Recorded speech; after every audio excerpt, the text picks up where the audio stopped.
Hello friends, welcome to our channel. இன்றைக்கி சுண்டைக்காய் குழம்பு எப்படி செய்கிறதுன்னு பார்க்கலாம். ஃபஸ்ட்டு பச்சை சுண்டைக்காயை நல்லா கல்லில் இடித்து இது மாதிரி எடுத்துக்கணும்.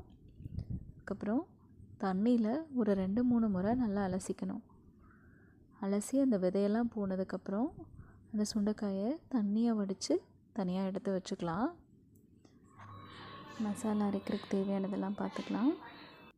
சின்ன வெங்காயம் ஒரு கைப்பிடி அளவு, கொஞ்சம் கருவேப்பிலை, 2 வரமிளகாய், ஒரு பெரிய சைஸ் தக்காளி, 2 டேபிள் ஸ்பூன் தேங்காய் துருவல், 1.5 ஸ்பூன் மல்லித்தூள், 1/2 ஸ்பூன் சாம்பார் தூள். இந்த மாதிரி வதக்கி அரைச்சி வைக்கிற பச்சை சுண்டைக்காய் குழம்பு இட்லி, தோசை, சப்பாத்தி எல்லாத்துக்குமே நல்லாயிருக்கும். சாதத்தோடவும் வச்சு சாப்பிட்லாம். ஃபஸ்ட்டு மசாலா வதக்கிக்கலாம். அதுக்கு ஒரு பாத்திரம் வச்சு பாத்திரம் சூடானதும் எண்ணெய் சேர்த்துக்கலாம். நல்லெண்ணெய், கடலெண்ணெய் எது வேணால் யூஸ் பண்ணிக்கலாம். சின்ன வெங்காயம், கருவேப்பிலை, வரமிளகாய் எல்லாம் போட்டு வதக்கிக்கலாம்.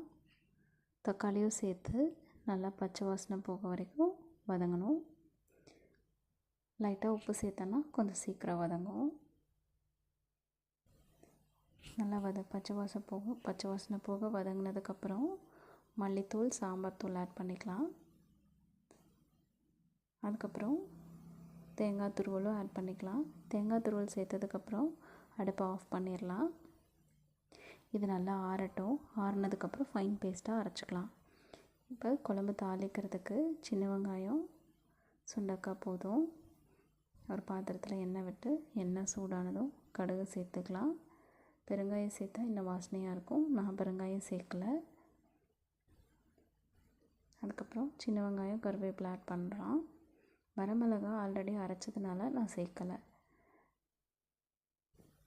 சுண்டைக்காய் போட்டு நல்லா எண்ணெயிலேயே வதக்கணும். ஒரு 1/2 ஸ்பூன் மஞ்சள் தூள் சேர்த்துக்கலாம்.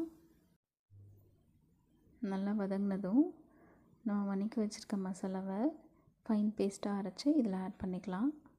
இது கூட கொஞ்சமாக தண்ணி சேர்த்துக்கலாம். உப்பு பார்த்துட்டு தேவைன்னா சேர்த்துக்கலாம். மீடியம் ஃப்ளேமில் வச்சு நல்லா கொதிக்க விடணும். அவ்வளோதான், சுண்டைக்காய் குழம்பு ரெடி. நான் இன்றைக்கி இட்லியோடு வச்சு சாப்பிட்றதுக்காக இந்த குழம்பு செஞ்சுருக்கேன். உங்களுக்கு இந்த வீடியோ பிடிச்சிருக்குன்னு நினைக்கிறேன். உங்களுக்கு இந்த வீடியோ பிடிச்சிருந்துச்சுன்னா சப்ஸ்கிரைப் பண்ணுங்கள். தேங்க்யூ ஃபார் வாட்சிங் ஃப்ரெண்ட்ஸ்.